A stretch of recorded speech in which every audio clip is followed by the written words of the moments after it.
Good afternoon, everyone, and welcome to this session entitled Investing in Our Healthcare Heroes.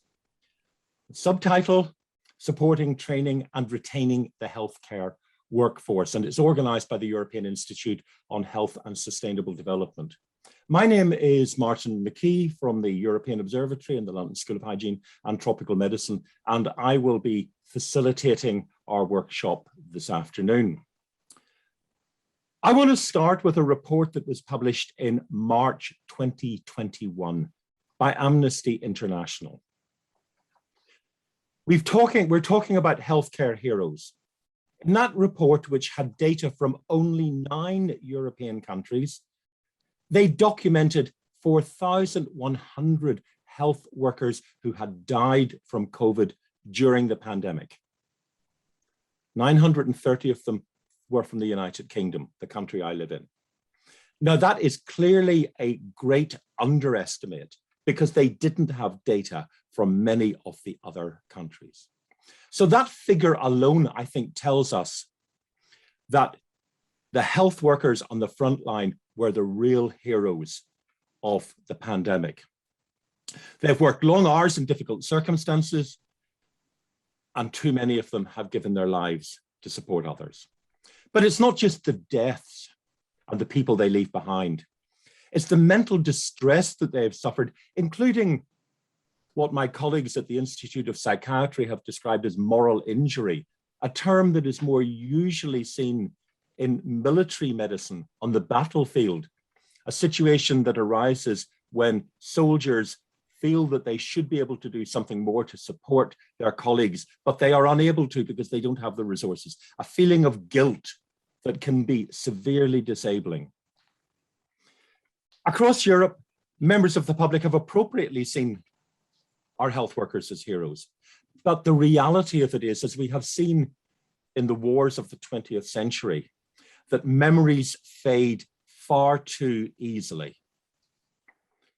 They're the heroes during the war, and after that, they're thrown in the scrap heap.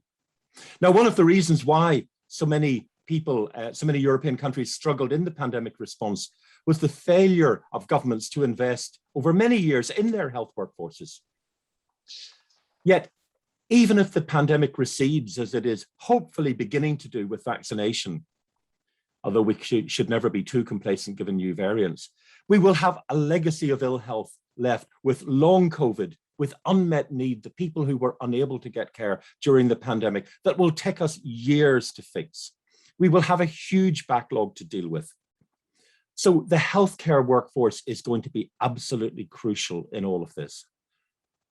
Now, we can't allow this to happen again.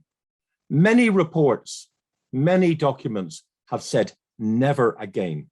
So in this session, we're going to look at the health workforce in Europe, asking how we can reward the sacrifices that they can make and how we can give them the support that is necessary to ensure that we can sustainably, and sustainability is key in all of this, recruit and retain those health workers we need in the future. We're going to talk about their expectations for supportive and inclusive working conditions, adequate financial rewards that allow them to participate fully in society and not like so many care workers that had to work in 3 or 4 different jobs simply to make ends meet. And we're going to look at the opportunities for advancing in their chosen fields. But of course, this will mean new ways of doing things. And here again, I think we need to pay tribute to those health workers and to the carers of patients as well, because we must not forget them, who have adapted so well during the pandemic, developing new ways of working, online consultations, innovations in patient empowerment. Of course, they've been able to take advantage of the new advances in technology. We now all are familiar with the use of Zoom and Teams and other things, remote diagnostic equipment and much else. Will we ever go back to the old systems? A question that we will ask. But if we are to move forward, will we be able to do it with some of the restrictive practices that prevented us from making progress in the past? So we've got a great team of speakers lined up today. And let me begin by introducing our first panel. And here where we're going to be talking about, well, the title of this session is Lessons from COVID-19 for a more resilient healthcare workforce and a healthier Europe. And so it's a great pleasure to introduce, these are the speakers from the entire session, but maybe what I will now do is I will bring in the three panelists from the first panel who will be talking about the lessons from the pandemic.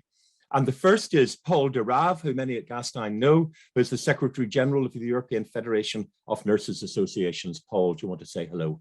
Thank you so much. It's a pleasure being with you. Thank you, Paul. Lovely to see you. And Elizabeth Hansen from Sweden, who is a board member of Eurocarers, a European NGO that is working to advance the interests of informal carers across Europe.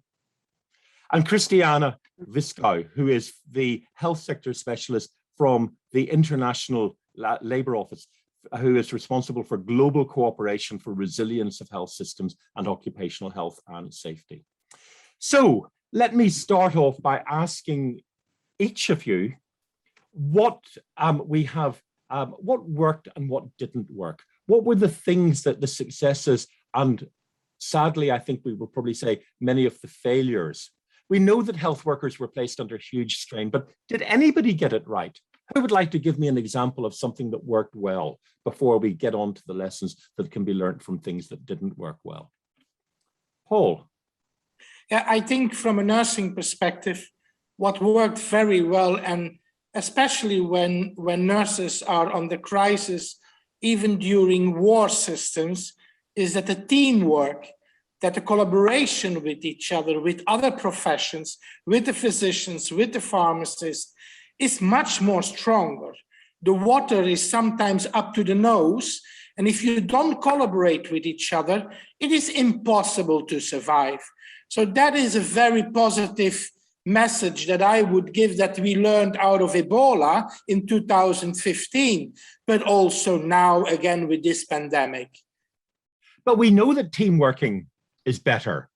You've been involved in the work with the magnet hospitals, for example, where you have flat hierarchies, people working together, and that saves lives. That work has shown that hospitals that have cohesive teams that communicate actually get better care. So why do we need a pandemic for that to happen? We don't need a pandemic for it, but if you are put from one day to another in a crisis situation that you're not familiar with on a daily basis, I think it is crucial that empathy, the people working together, and I felt myself when I worked during the Gulf War, I felt also working at neonatal ICU, you feel totally different when there are F-16s flying over your head. The collaboration is totally different. And perhaps you cannot prepare yourself, but a war situation, a pandemic situation, brings you in such a crisis situation that the silos are immediately have to cut down. And that is perhaps something you cannot learn at school, to be honest. So Elizabeth, how did you see it from the perspective of the informal carers? Because obviously they are often unsung heroes, in the shadows to some extent, but they do need to interact with the formal health system. And sometimes those relationships are not as good as they might be. So was it better? Were there good things that were happening that we can learn from? Thanks very much, Martin, for that question.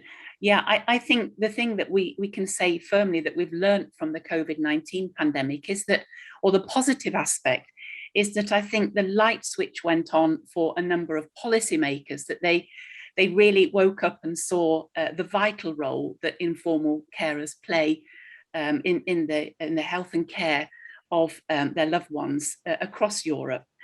So I think in that sense, that was a really positive sign, because let's face it, even prior to the pandemic, informal carers have largely been the default option for the provision of cheap, free, long-term care. And now we've seen during the pandemic have been the fallback solution for the provision of home care to dependent people in their homes. So I think it really put the spotlight on informal carers. And of course, as you say, people's memories fade. So we really want to build on that momentum. And I think hand in hand with that as well, I would like to say, emphasize the vital role of civil society, in the sense that, you know, civil society organizations didn't need a community contract to respond. They were there and really helping. And I think that's a very positive aspect as well. But as you say, at the end of the day, what it's all about is the relationships between informal carers, the person they're caring for, and the health and care professionals. And I think when we get that right, it's right for everyone. And I think the thing here is that in situations where the carers are really seen as genuine partners in care, they're approached as a partner in care as well by policymakers. That means really providing those informal carers with choice. And I think that doesn't tend to happen across the board. We can see in the COVID-19 pandemic that, in fact, carers were providing more care. Our recent Eurocarers survey showed that focusing on the impact of the pandemic on informal carers showed that they were providing at least 17% more care, from about 46.5 hours to 54.5 hours of care, and providing more intense hours of care. And there were more carers that were caring for the very first time. So it really shows the vital role they play. Let me just maybe follow up on that a bit. Were they really partners? Or were they just the default? You said the default option. That's right. I would argue that all too often they were the default option. I think we've got a long way to go before informal carers are really seen and taken on board as genuine partners in care. And I think for that to happen at the individual level, it's about the relationship with the health and care professionals. But I think at the level of the organisation, it's about policymakers really creating much more carer-friendly policy environments, ensuring carers are integral part of all policies that affect them. And I think if that happens, then they're able to both recognise, support and empower those carers. So those who wish to care, that they have a choice and that they're able to engage in the caring that they wish to engage in. And those tasks that they need help with, they are provided with that formal sources of support. So Okay. no, I think we've got a long way to go, but there are pockets of hope. There are. Okay, good. Christiane, you've got a global perspective, and you've been working on resilience and health systems for some time. Now, here was, a pandemic that many people predicted. Laurie Garrett writing about the coming plague. We had Ebola, we had SARS. I mean, it wasn't a surprise that we had a pandemic. It was just a matter of when it would occur. So given all of that, and given the existential threat that this posed, were the countries that you were looking at, I mean, were you happy or were you disappointed? Did you think, well done, all of this you've been preparing for all of this? Or did you think, what have you been doing all this time that when you have a crisis coming? So what did you think at the beginning? What was your view? At the beginning, and thank you for this question, at the beginning, as a citizen of a European country, I must say I have been very disappointed on how badly prepared our rich countries are for pandemic response. I was certainly, in my role as ILO official, we are looking, of course, at the health workforce and the impact on that the pandemic had on them. And I was really shocked that some of our countries in the European region didn't even have personal protective equipment sufficiently, not even for hospitals to be provided. And I'm speaking here not about developing countries, but really rich countries. And going further down the line, we realized how much we are dependent on these global supply chains. So waiting for China sending some masks to the European Union. I mean, where are we? So when Elizabeth spoke, I said, yes, I really hope that some lights were switched on in at least some policymakers. And I like Elizabeth's remark on there are pockets of hope. So if you ask me, is there a country that has got it right? If you know one, I would like to know. I didn't come across, but what I can say is, in this whole complex situation, really a lot of good things happened, but also a lot, I mean, this pandemic really shed a light on what has been going wrong for decades. It really put it right on spot, the underfunded health systems, the shortages of the health workforce. I mean, still, we don't have the full capacity of intensive care units. And I hear over and over again in the media that the equipment is there, but they cannot open the beds because there is no workforce to serve the people.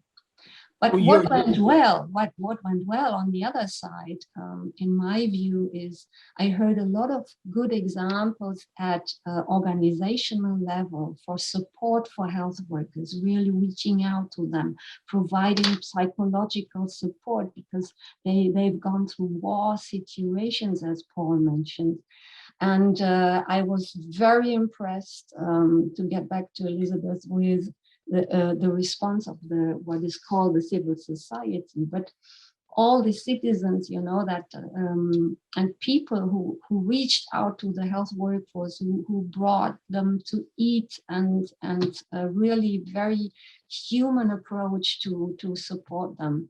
In the beginning last year, it was like that. Unfortunately, I said it has changed, and I would wish that that the momentum could be kept. You talked about disappointment, and really this is a question for both you and Paul.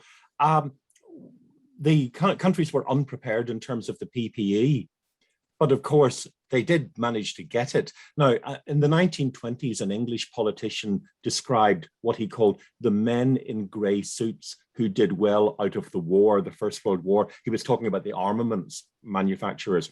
And of course, in many countries, some people have made fortunes out of procuring in the supply chains. We have had massive corruption.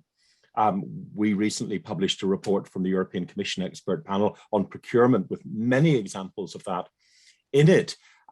So is it just disappointment, or is it anger? Is there anger about the way in which health workers were neglected, and which then there was the exploitation as people came in and you saw the corruption taking place as the PPE came on board? Paul? I think it is about frustration, Martin, to be honest, because I remember in 2008, 2009, when governments with the financial crisis, they cut our salaries from one day to another with 25%. So when you go to the unit, your salary was not only cut, and nobody negotiated it with you, but also your team of nurses in that unit was cut. That was a reality already in 2009. Then Ebola came in 2000, also to Europe in 2015. And nobody took care of us, nobody.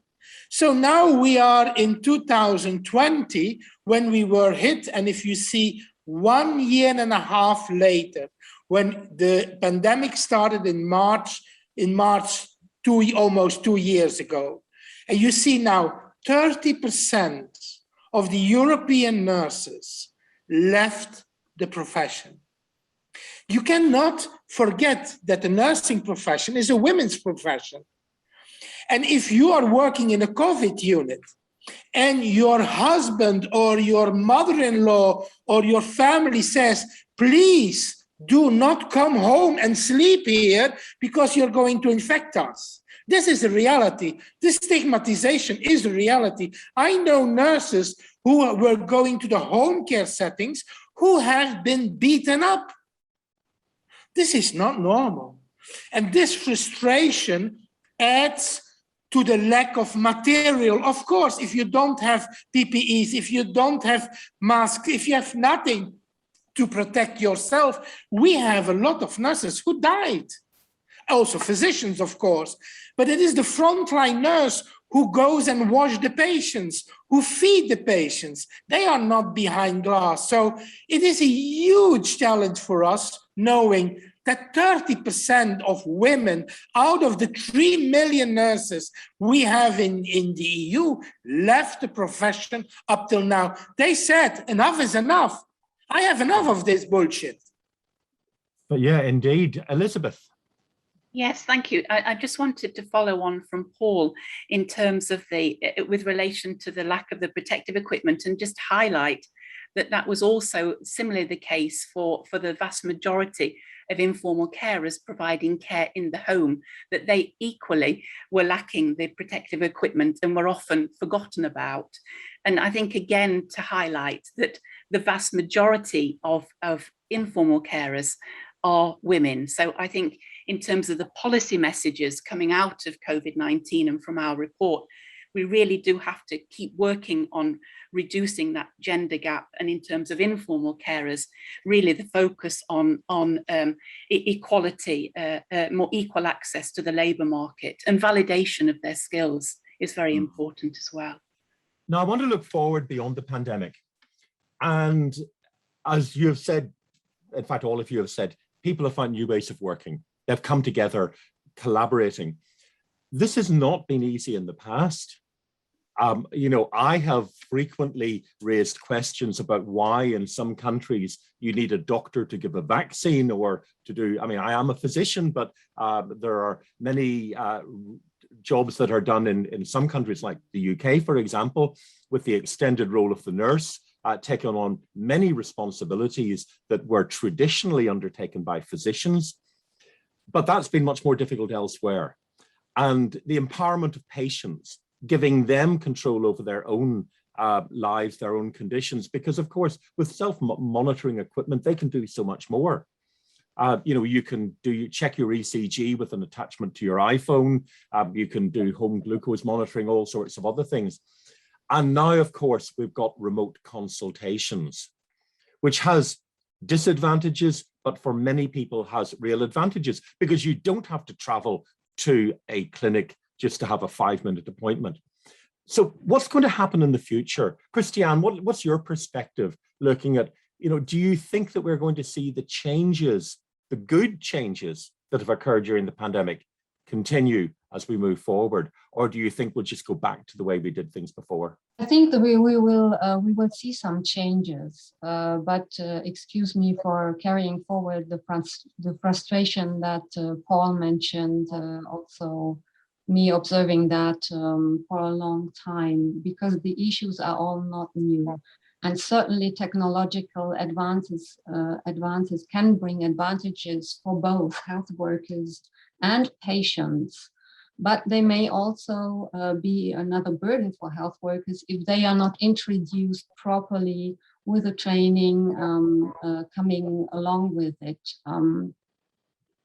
Positive changes can happen if they are not done based on a cost containment basis. And I'm afraid that the mindset in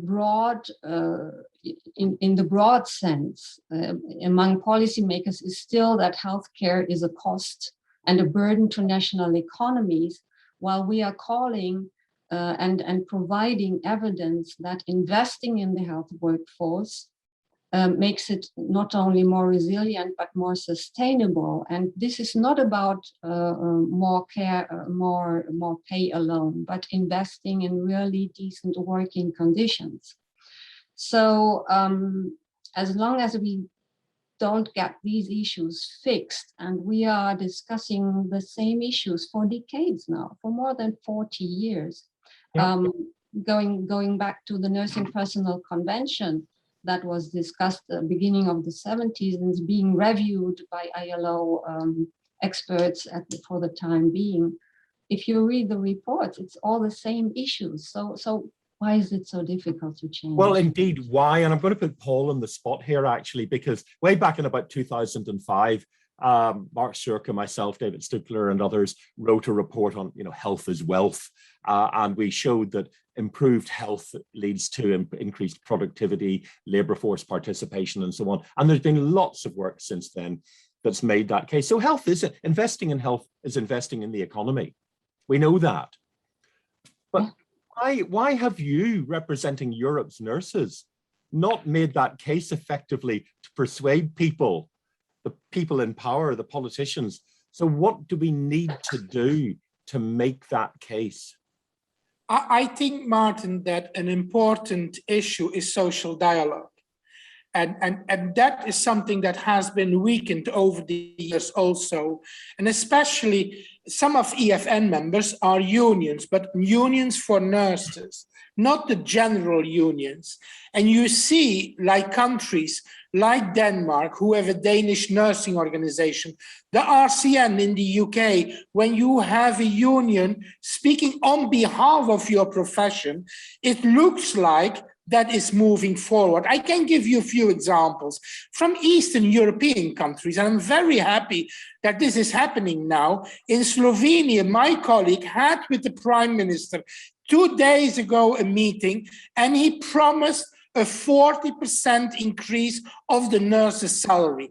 Not for everybody, but for those who are working at the bedside of the patients. And that needs to be recognized, not for the gardeners in the hospitals or the kitchen people or everybody, because that is the disadvantage that we are with such a huge group in the healthcare sector. And nurses are always diluted with everybody. And so, and the negative things, what goes against us in this economic approach is that we are in the EU with 3 million nurses. We are the largest working group. Now, if you are a small group and the government needs to give you €1 more, it is much easier than giving 3 million euros for each nurse one. So I see Poland, Slovenia, these countries, an increase of salaries today with almost 40%.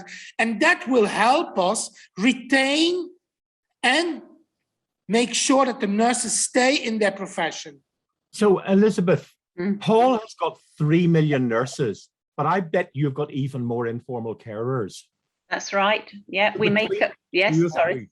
You have a lot of voters, don't you? Surely right. If you all could get together, you'd have real political power. That's right. That's right. But I think the approach that we have at Eurocarers is what we call the quiet diplomacy. It is about building and sustaining, meaningful communication and relationships with a variety of stakeholders. And I think we are quite optimistic in the sense of Ursula von der Leyen's State of the Union address, where she announced a European care strategy. And we understand that will include both informal and formal care. And so we're excited about that possibility, because we see it as being a more comprehensive approach to the two sides, both informal, formal care, and health, social and long-term care. Let me just challenge you in that point about quiet diplomacy, because it's something that you often hear when you talk about to professional bodies.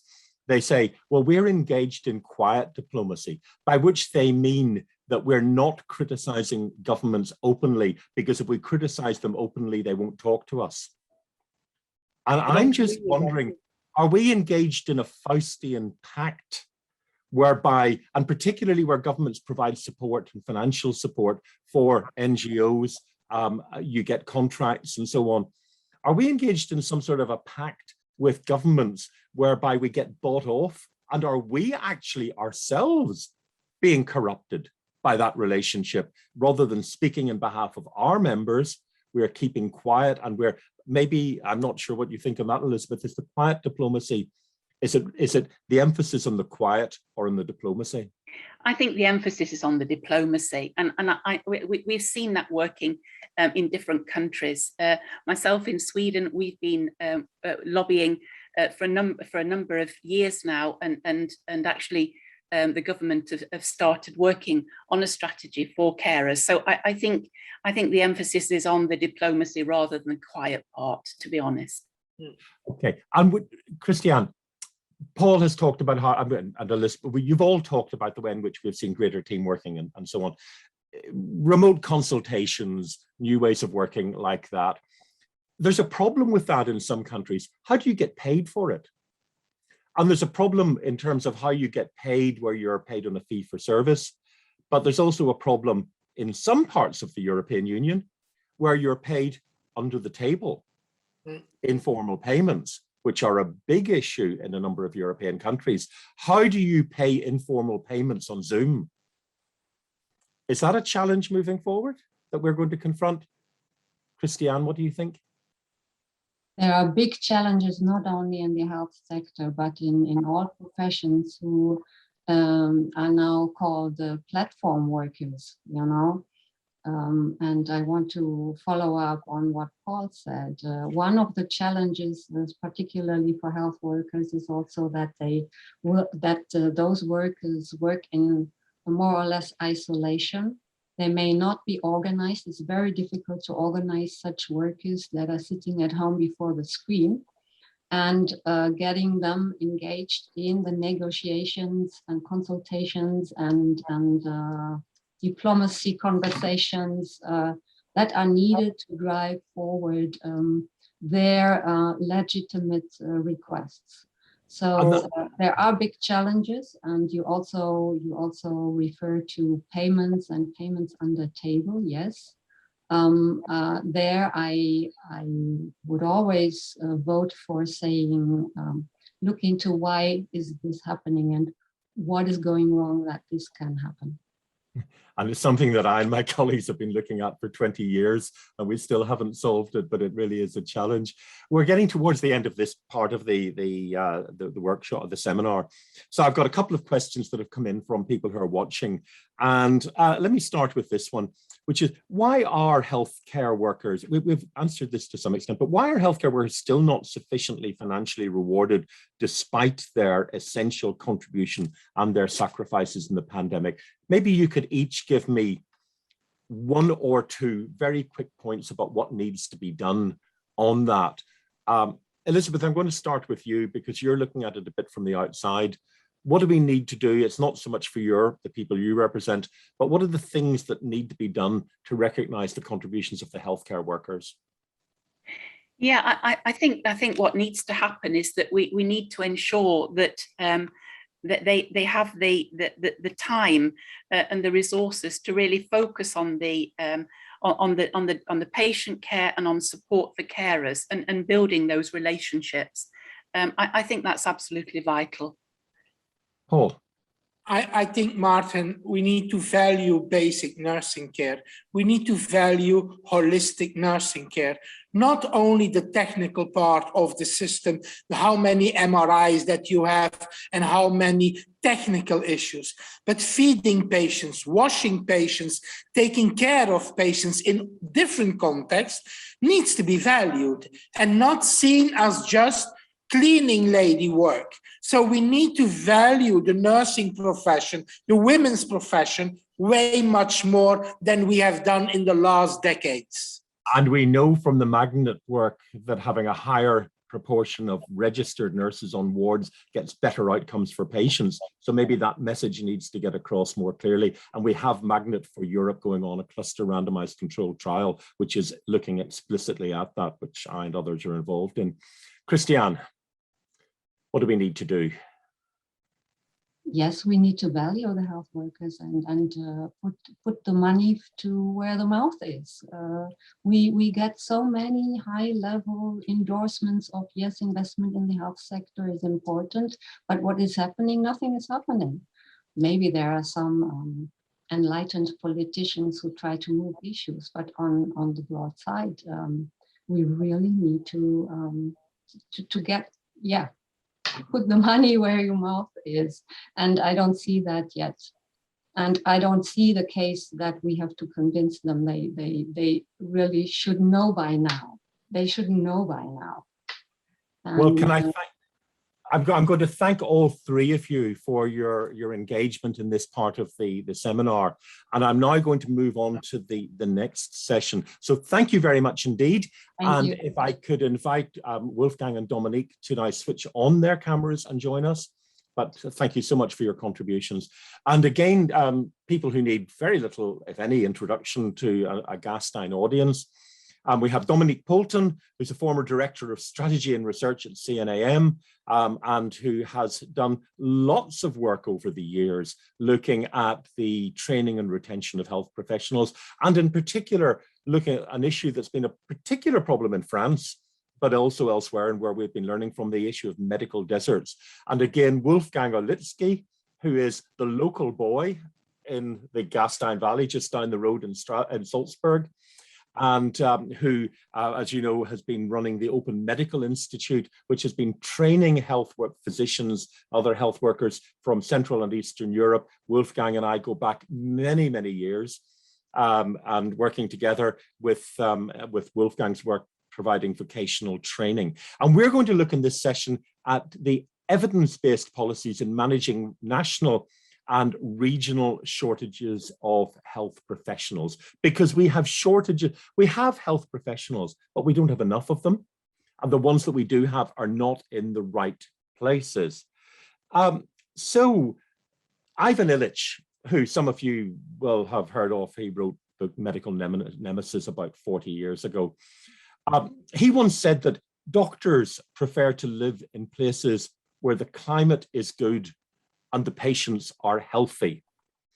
There are many parts of Europe where we have really struggled to recruit and retain health workers. But there are also places where we've struggled to retain and recruit other people, small shopkeepers, school teachers, lots of others. So what are we going to do? I mean, this is really your issue, Dominic, the medical deserts. Do we just say, actually, there are large parts of Europe, the rural France, parts of Romania, Bulgaria, where we just say, actually, in the 21st century, people shouldn't just shouldn't live there. We can't, the state cannot sustain populations in these places, or is there something that we can do to make it better?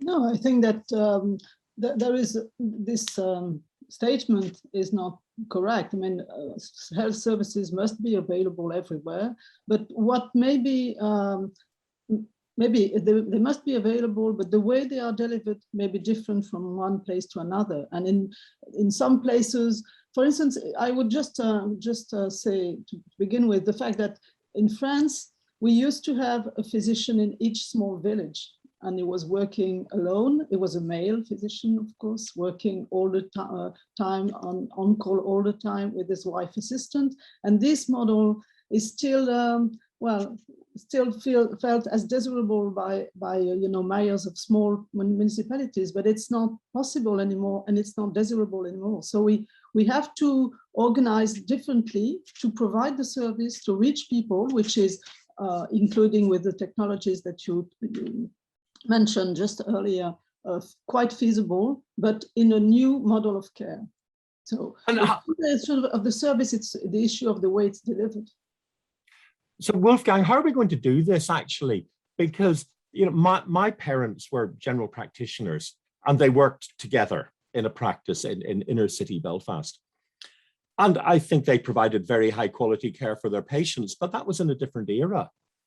And that was when there was so much less that you could do.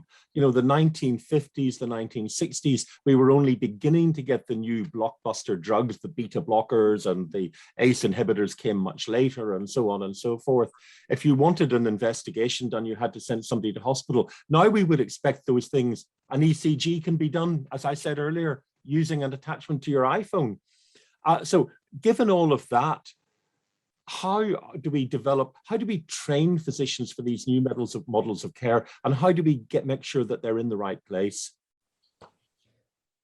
Well, I think this epidemic, this pandemic has shown us that a crisis is not the moment to design or create a new system, but it is a moment which creates awareness, and also a lot of new ideas are coming up. You mentioned before telemedicine as one of those developments that we have seen during the pandemic to grow.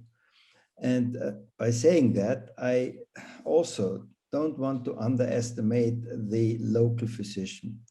The local physician, the general practitioner, is, and in my view, will be the backbone of healthcare in every well-organized country. But we need to help him, and he should never feel being alone. And with the new technological opportunities, I think we can help him, and also create physician networks that help each other. But this is really just in the very beginning. And I also do believe that education has to change. The education of physicians is still pretty old-fashioned. We still have to pass the college, and now some countries start with a bachelor education, but some still have this old-fashioned medical school, preclinical, clinical. This does not involve new technologies. This does not include leadership training. So I think there is hope, and I'm not so pessimistic. Things will change. Okay, so Dominic. It doesn't include is multi-professional training. That is, it was done in France a few years ago, but before, each profession had its own training, both initial training and continuous education. And one thing I think to change also is to train health professionals together so that they know what they can do, what each profession can do. And when physicians, for instance, work in medical homes in multidisciplinary, no, not multi-professional team, they often say that they have realized the extent of what the other professions could do, which is not, which they don't learn in their training. So one of the, here in the UK, people who have got chronic disorders, hypertension or asthma or something like that, that will largely be managed by pharmacists now rather than doctors, or by nurses running nurse-led clinics. But in other countries, it will be done by physicians. Wolfgang, do we need to change that? Well, yes. First of all, I don't think it's the right way to say that they manage. They are involved. And sometimes, in particular in the UK, pharmacists got involved because it is so difficult to get an appointment with a physician. I mean, these are pharmacists in primary care clinics, I should say. So if you call your primary care physician in the UK, your regular appointment for monitoring your hypertension medicine, for example, will be done by. But this is definitely something that has changed. But in the future, the patient himself will also check his blood pressure. And because with this new technology makes that possible. Your iPhone is a wonderful sensor, and it will be used by many patients in the future to evaluate their health status at the moment, at the spot. But then you need explanation. Then you need somebody, evaluating and also explaining to you what that means. And this is also a question which I can't answer right now, but I do see central agencies where you can ask questions or send the data that you have just measured on your body, and they will then analyze what's wrong with you. So I see big changes, but for major health issues, I still believe you need doctors. And I'm very happy that you brought this up, because I was not aware that we are having a discussion like this. That's okay. Dominic, what do you think? No, it is wonderful. And I rather like to have a discussion like this than again talking about salaries of physicians and nurses, because the system has to evolve. The system has to change because the environment around us has changed. Dominique, what is your take on this? Well, I think I agree with you that roles have to change. And honestly, I saw in your recent report that about task shifting that France was not at the forefront of this kind of dynamic, but it's changing, and I think it has a very high potential. And we're seeing more and more teams in France with different professionals working together, and it really brings new services to the patient. It brings really a lot of innovation and a lot of new missions that these teams take up in the community with the the municipality or things like that. And it's really a very interesting move. And what can be said in France is that it's not all consistent. That is, we are giving new roles to a lot of people because we are afraid of the shortage of physicians, but it has to be made in a consistent way, which maybe discussed. Can I come back to this point about the distribution of physicians? Wolfgang, you've done an enormous amount, made a huge contribution to training physicians from Central and Eastern Europe over the years. But of course, the problem is you train them, they go back, and then some of them will stay, but some of them will not, because they'll have newly acquired skills. This is a global market. Are you really contributing, or are you just actually helping to staff clinics in New York or in London or in Paris? Well, of course, this is a tough question you're asking. But we not only believe, we know that the majority of those doctors that we train, that we educate, not only go back to their home countries, most of them stay. But the program that we offer through the Copenhagen Institute is not only knowledge transfer, we also offer experience exchange, and we want the physicians to be empowered. We want them to see the chances to build a career back home. But this is not a new development, this migration. We are observing this migration within Europe from east to west now since 20 years. And actually tens of thousands of physicians have left their home countries.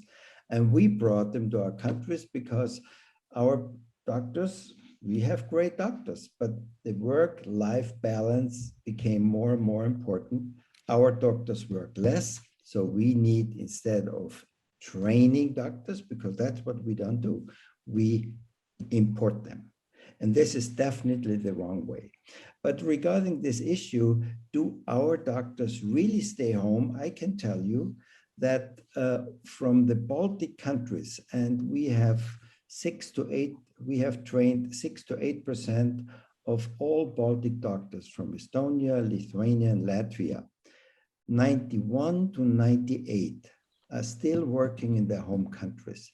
So at least that portion of physicians that we have trained, they see a value in staying home, but we offer them a career-long mentoring. When they need any kind of training or education, they let us know, and then we look for an institution where they, for example, can study ultrasound, can learn about coronary catheterization, or can learn about new oncology treatment protocols. But this is the big but. Yeah, let me bring Dominique in back. Yeah, can I jump in the discussion, because you give a very good example of support to physicians, and because it's the example of physicians, but it could be other professionals. And what I wanted to say also, because we talked a lot about money in the previous panel, saying that we had to raise the level of earning of this profession, and I agree with that. I agree that sometimes it's not in line with the social responsibility, with the societal value, and that it reveals some sort of implicit scale in our values in our society. But what I want to say is that, and what I think is very important, is that money it's not only a question of money. And we can see that, for instance, you were talking about medical deserts. There has been a large experience in all countries, which are all faced with the fact that they're trying to recruit and retain health professionals in underserved areas. And there is a wide experience that strategies relying only on financial incentives have very limited impact, that they don't really succeed.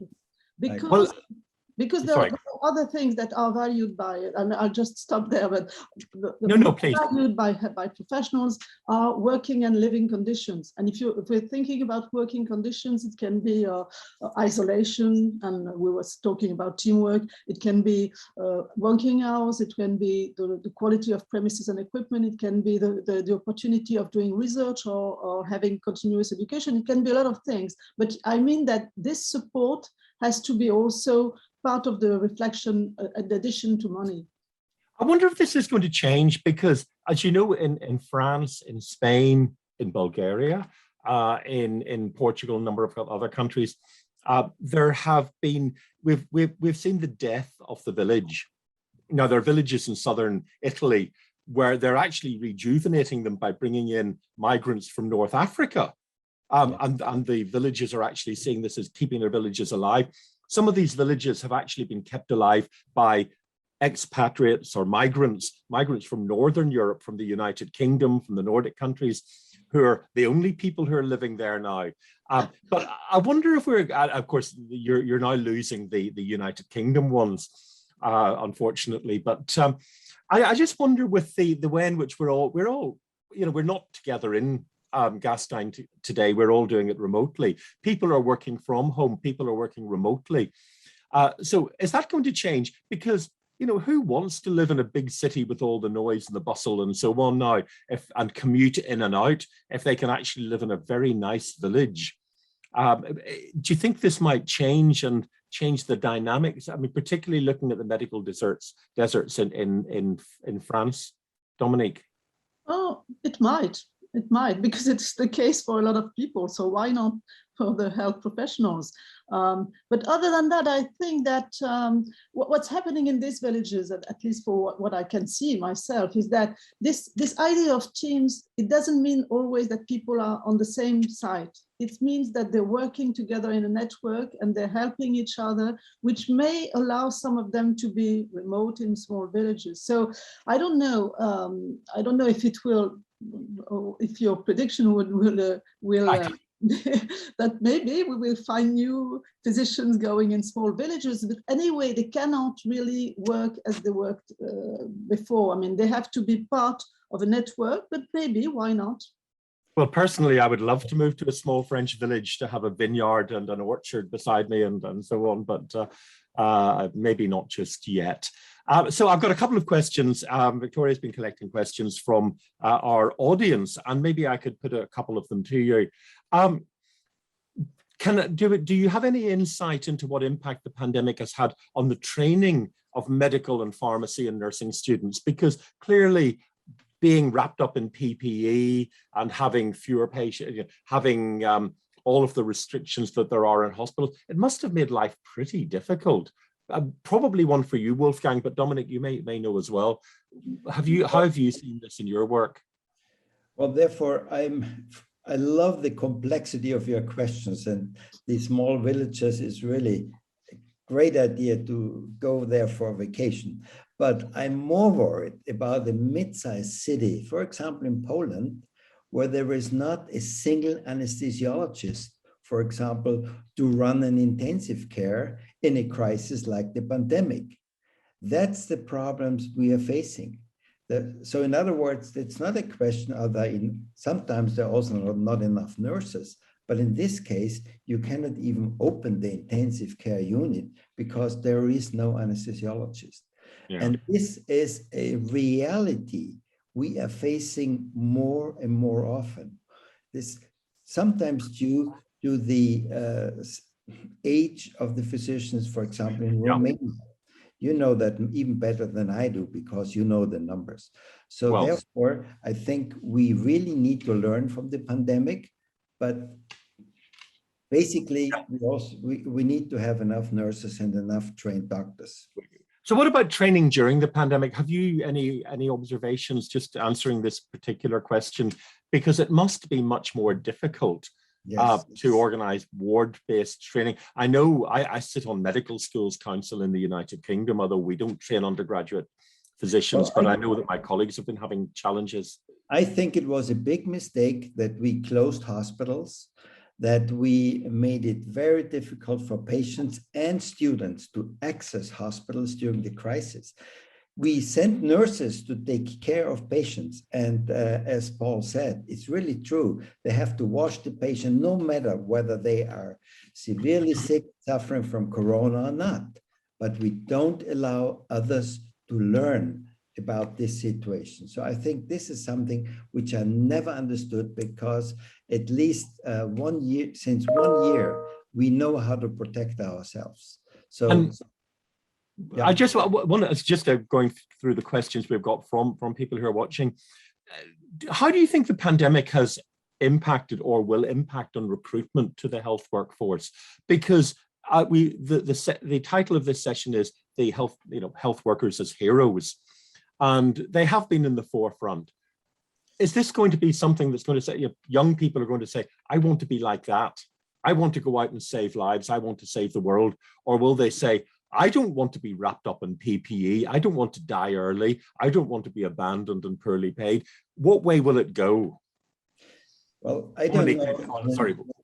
I don't know about nurses, but in terms of doctors, I don't see a problem. Actually, the numbers are going up, up, up, up. More people want to become doctors. And just for you to know, the restaurant, I really care, by the way, if you come to Salzburg, we'll go to that restaurant.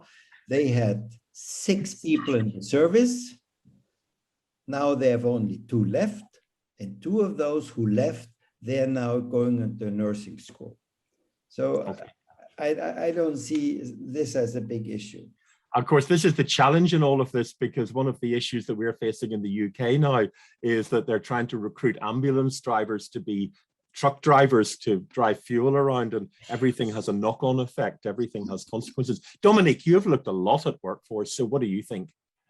Well, it doesn't seem that, I know that there is a problem maybe of global shortage, but I think that these jobs are attractive, in fact, and that they will, the pandemic, in my view, but I mean, I cannot make predictions, but I don't think it will deter people from going in this field. On the contrary, I think that, of course, I mean, now the working conditions, for instance, there are a lot of nurses and some physicians as well, leave the hospital in France, as Paul said, some are really fed up with the conditions that they had during the pandemic. And the second wave was very, very tough for the people. And a lot of nurses leave the hospital to go in ambulatory care, because we didn't talk about that. We talked only on global shortages, but the problems in the countries are also imbalances between the different settings, ambulatory care versus hospital care, and so on. And this is probably it was very tough at the public hospitals, and it had an impact on at least immediate impact on the professionals who want to leave. A lot of professionals want to leave hospitals. I don't know if they will do it or not, but there is this feeling. But for the young people who would like to go in these careers, I'm not sure. I mean, they're still very attractive. And if we find a way to give to these professionals some room to innovate, to be maybe having less bureaucracy, less being more on the core of their mission, I'm sure that these are still very, very attractive careers. Great. And a final question. Are there any particular areas where you see a need for more research and innovation, evaluation of innovations in this area? If you were a philanthropist and you had a pile of money to fund a research project, what would it be? What would be your priority? Either of you. Wolfgang, let's start with you. Well, I think we have to study the value of telemedicine and the potential of telemedicine, but not in terms of robotic surgery primarily, really more in terms of networking and offering easier access to knowledgeable physicians, but also use the iPhone as a magnificent sensor which can provide important data at the spot. I think that we need more work and more research, but maybe also more exchange between countries on how do we create, let's say, happy working environments for health professionals. It exists. I mean, there are a lot of initiatives. We couldn't have time to talk about them because I would have liked that, but we didn't have enough time. But it exists. But I think that we lack some more research on that. Well, full disclosure, as I mentioned, I'm involved in the Magnet for Europe project, which is a cluster randomized trial of doing exactly that, looking at nursing retention and recruitment and creating happy environments in European hospitals. And that is currently underway. So we'll be able to hopefully present results from that in due course. Can I thank both of you very much for your fascinating contributions, as always. It's lovely to see you both. And of course, you will hang around because we'll be coming back to everybody on the panel at the end. And then just ask you to switch your cameras off and switch the cameras on from our next two panelists as we move to the final session.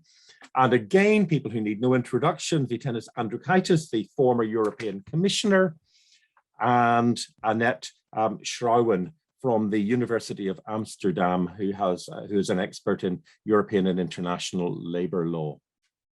So Annette and Vytenis. Vytenis, let me start with you. Hi. You have been really both of you have been involved very much in this idea of a European health union. We've got a European Union. We started off with a coal and steel community and an atomic energy, atomic agency, and at the very beginning, and so on. But now we're talking about a European health union, a European Union for health. How would that make a difference to the problems that we've been hearing about? Vytenis. Okay, first of all, I would like to thank Paul Dereva. His statement was so encouraging, because he raised questions so sensitive for all of us. I saw on chat, I saw on questions, and how many people are now very happy about Paul's brave statement. It means a real question. Do we have a really European Health Union which can solve also those problems which were raised by Paul, by Elizabeth, or by Wolfgang or Dominic?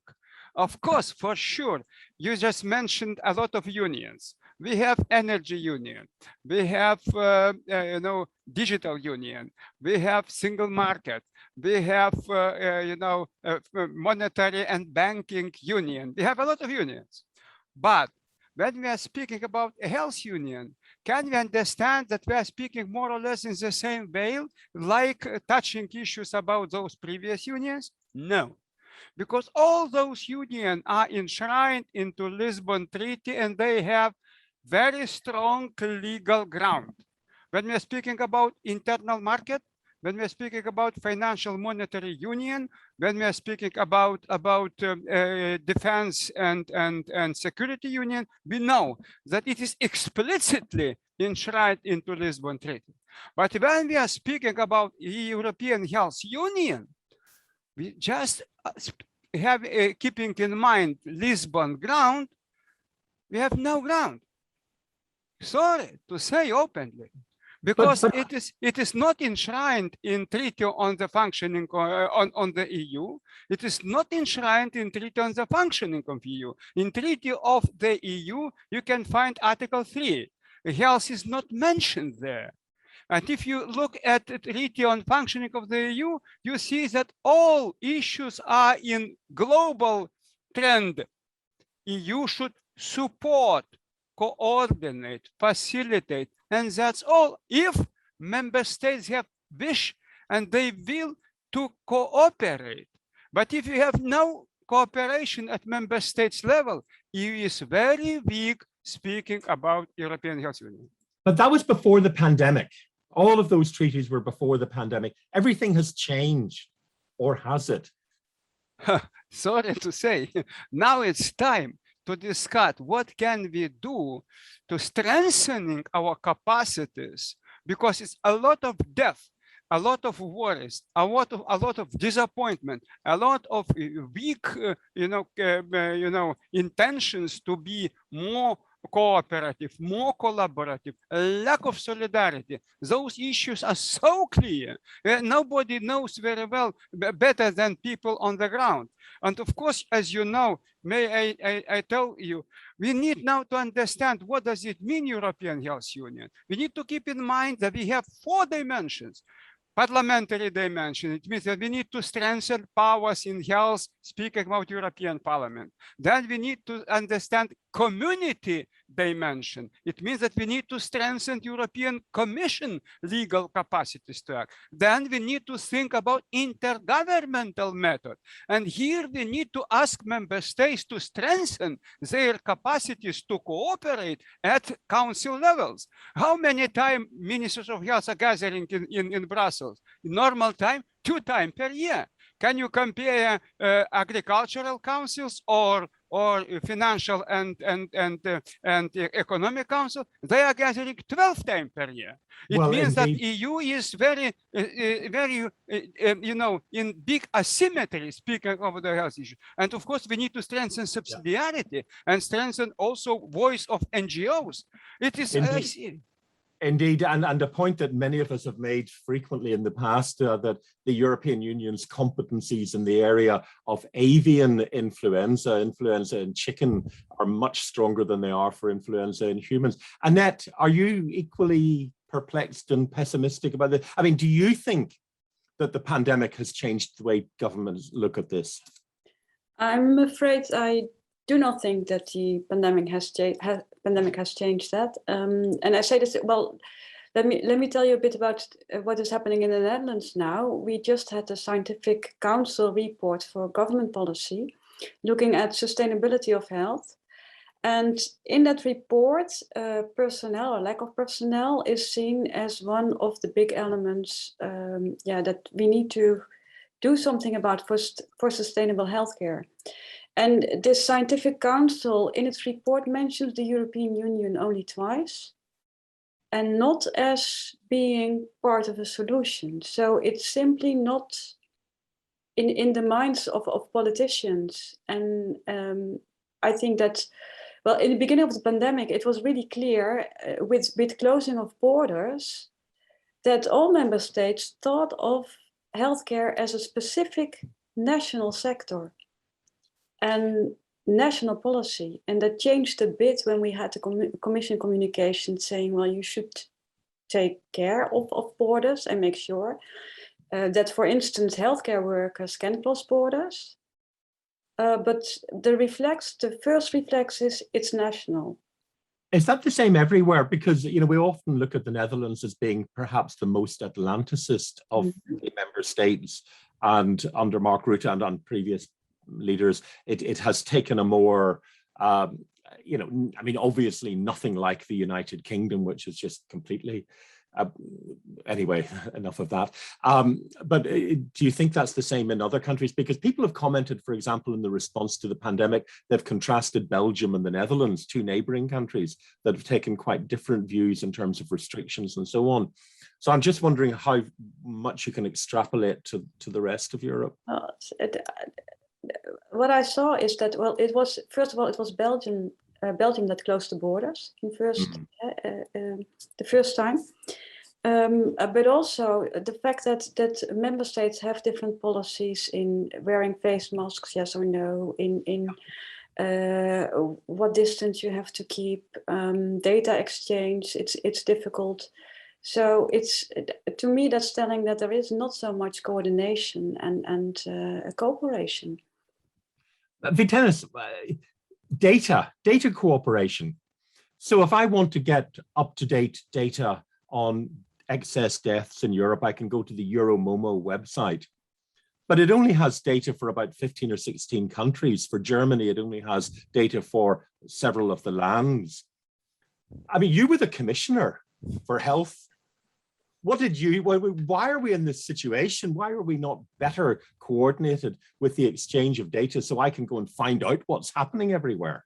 Okay, You know, it was the first time in the European history when we started to propose to have EU country profile, state of health in the EU, 27 countries. And then the main challenge was data.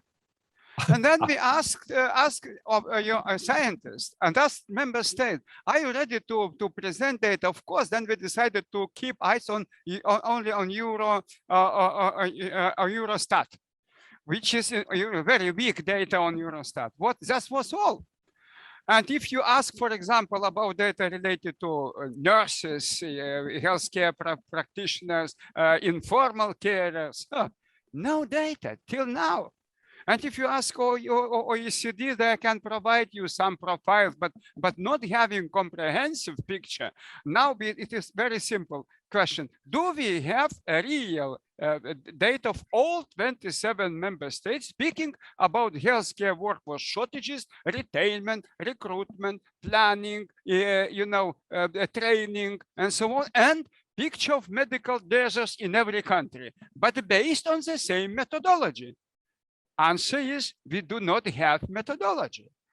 Why? Because EU competence in health is absolutely only in one word: supportive competence. And no one is scared about possibilities to address healthcare workforce shortages, or access to treatment, or access to medicine, or possibilities to manage issues related people with rare diseases. Subsidiarity is mistreated in a very simple way. Speaking about subsidiarity, no, we do not need cooperation because it's member states' competence. Sorry, guys, it's a wrong mistake. It's absolutely wrong. We need to understand in one internal market, we have a lot of issues related to food safety, and food safety standards are in every country, including Ireland, and I know maybe in the UK in this time, now they have added. But of course, but when we are speaking about standards, about possibilities to understand healthcare systems, you see no data. It means that now it's time to act. Otherwise, we will be in disarray in next wave of pandemic. I think we may be depending on food parcels rather than dealing with the issue of standards, the way things are going in the United Kingdom at the minute. I should say thank you for reminding me about the state of health in Europe reports, because as somebody involved in editing them, you reminded me of the frustrations in trying to do that I had tried to forget because it was so challenging. Annette, we have free movement of people within the European Union. Now, in theory, that creates a market, and supply and demand should match up if there is a perfect market. I mean, that's economics level 1, level 0, but it's not working. So what do we do about that? I mean, this is a problem, but is there a solution that we can find in all of this? Yeah, well, it's a difficult question to find a solution, because indeed it's not working properly. That is, there is a disbalance in free movement of health workers coming to, let's say, the Northwest especially, and some countries seeing all health workers go. And free movement is a basic right of each European. So it's difficult to restrict that right. And you cannot simply deny people to move to another member state to live and work there. You might want to try to dissuade them, but that still could be incompatible with the treaty. So it still could be that, if the case comes before the Court of Justice, that the Court of Justice will say, well, this goes against the free movement rights of this particular individual. So free movement must be facilitated at all times.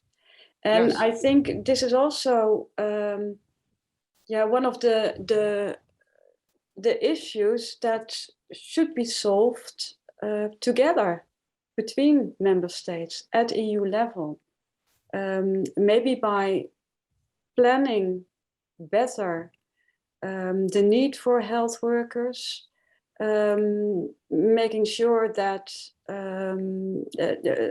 via cohesion policy maybe, that infrastructure in all member states is better, and that, as was said before, it's not only about salaries, but it's also about working environments, and, you know, can your children go to school somewhere properly? And so all these issues can contribute to,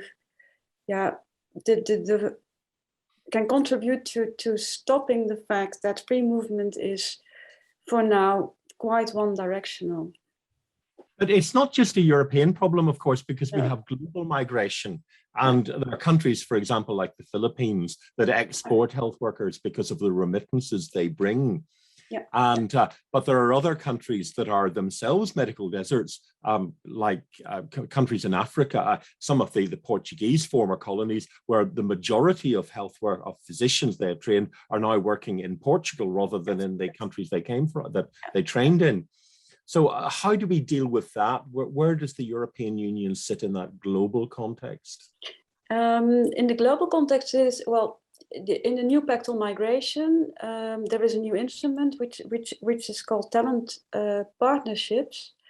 And this could be an instrument like we had before, mobility partnerships, where you have bilateral agreements between an EU member state and a third country, where the EU state sort of invests in a two-track way. So educate two persons, one person staying in the country and the other person coming to the EU member state, work there for a couple of years and then go back.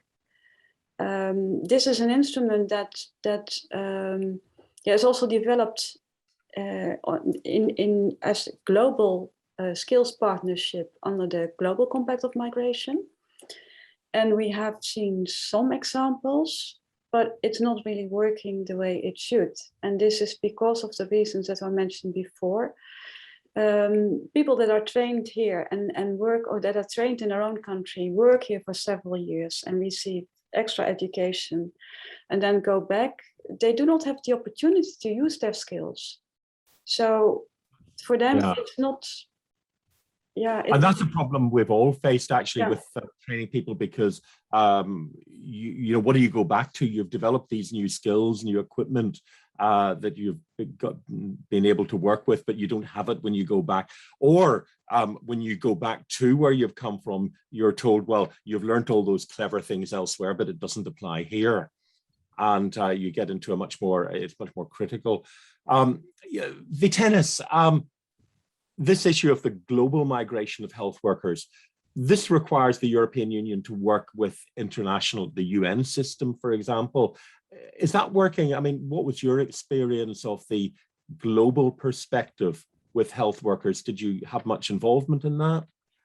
Yeah, speaking about global perspective, as you know, we estimate till 2030 that we will see big shortages in healthcare workforce. About 18 million we need in 2013. Can you imagine? 18 million workers we need. We will be ready to have till 2030. Who is discussing at United Nations level today? 2030, now we have 2021. We have only nine years to address those shortages. And what is on the agenda? Why we are not discussing those issues? Because of so challenging situation around, and not only speaking of low and or middle income countries, speaking about also high income countries. This is very, panorama is very challenging. And also, as you know, we have in our hands WHO Global Code on practice of practice on the international recruitment of health personnel. Yes, we have.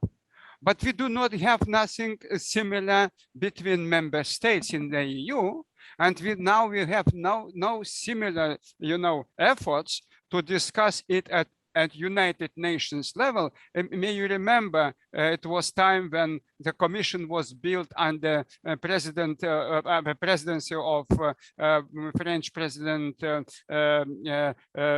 François Hollande. commission was built, and we presented such broad report about the future. But till now, no real steps in the implementation or in the discussions. Of course, we need to have regional discussions. Now we have in European region 1 billion people, yes, 53 countries, but I never heard that healthcare workforce shortages will be high on top between prime ministers or heads of states and discussing those issues, because it's something out of the radars. Well, there is, of course, in the the report of the Pan-European Commission on Health and Sustainable Development, and obviously I declare an interest there, a proposal for a Pan-European Health Threats Council. So maybe that's something that should be on the agenda there. Now, I have one question from the audience, and it's for you, Vytenis, which is, if you were the Commissioner for Health today, what would you do about the data problem? What would you do about the lack of data? First of all, I will be more than happy to be very open, speaking about necessity to invite member states, heads of states and governments to discuss it at council level, because we need to have council decision in this areas. You know, don't be with some illusions. Because if you do not have legal instrument, you have no chance to act. We need to have legal decisions, or council conclusions, or council recommendations, and so on. And then we will ask member states to provide data, of course, to have in their hands financial resources and to have, some timelines in 1 year, for example. Please, I can show you very simple slide, very simple, but very, painful slide. A red line means a lack of medical workforce. Blue line is number of excess deaths. And you see in Bulgaria, very, it's big shortages of healthcare workers and highest numbers of deaths now in this year. And you see how it correlates, and where you have a big number of workers and less deaths. It means health excess deaths relates on healthcare workforce. Can I ask about data, about possibility of member states to understand, and how can we change this picture? Otherwise, it will be the same after 1 year. And maybe, of course, it proves that Ivan Illich was actually right in saying that the doctors go to the places where the patients are healthy. And you'll recall that on the Commission's expert panel, we did a report. We wrote 2 reports, in fact, looking at how we can develop indicators of unmet need. So can I just thank both of you very much for your contributions in this bit. Don't go away, keep your cameras on. And I'd like to invite the other panelists to all put your cameras on, because we're now going to have a final wrap up in which we're in this age of social media. So what I'm going to do is to go round all of you, and I want you to compose a tweet, 280 words, or 280 characters, which summarizes the key takeaway message from the session today. So Christiane, Paul, where are you? Can we see you all? And I've got you on my screen, and I'm going to take you in sort of reverse order. So Christiane, you're starting at the bottom of my screen. So let me ask you what your tweet would be. What would be your takeaway message? So my tweet would be, a lot remains to be done. So let's get started. Brilliant. Let's get started. On y va. Paul. Invest in nurses, invest in women, invest in frontline people. That needs to be done now. Very good. Elizabeth.